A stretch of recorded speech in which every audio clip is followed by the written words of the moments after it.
بسم اللہ الرحمن الرحیم۔ السلام علیکم۔ آج میں آپ کو سورہ کوثر کا ایک عمل بتاؤں گی۔ سورۃ الکوثر کا مجرب عمل ہر مشکل جائز مقصد کے پورا ہونے کے لیے۔ سورۃ الکوثر قرآن پاک کی 23ویں پارے کی سورہ ہے۔ یہ 3 آیات پر مشتمل ہے۔ اس کو پڑھنے کے لیے بے شمار فضائل اور برکات ہیں۔ سورۃ الکوثر پڑھنے سے اللہ تعالیٰ ہر مشکل، ہر تنگی سے نکلنے کا راستہ بنا دیتا ہے۔ اگر آپ کسی حاجت کو پورا کرنے کے لیے سورۃ الکوثر کو پڑھتے ہیں تو اللہ تعالیٰ آپ کی حاجت پورا فرما دیتے ہیں۔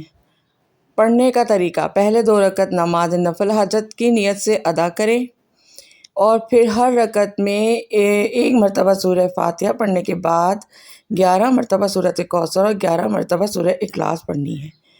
جب آپ 2 رکعت نماز نفل حاجات ادا کر لیں، اس کے بعد جائے نماز پر بیٹھ کر پہلے 3 مرتبہ درود پڑھیں، پھر اس کے بعد آپ 129 مرتبہ سورہ کوثر کو پڑھنا ہے۔ جب پڑھ لیں گے تو آپ نے آنکھیں بند کر کے مکمل توجہ سے اللہ تعالیٰ کا ایک اسم مبارک یا سمیع کو 100 بار پڑھنا ہے۔ حاجت کا تصور ذہن میں رکھ کر پڑھنا ہے۔ آخر میں 3 مرتبہ درود ابراہیمی پڑھ کر رو رو کر اللہ تعالیٰ سے حاجت کے لیے دعا کریں۔ انشاءاللہ جو بھی مانگیں گے صبح ہونے سے پہلے حاجت پوری ہو جائے گی۔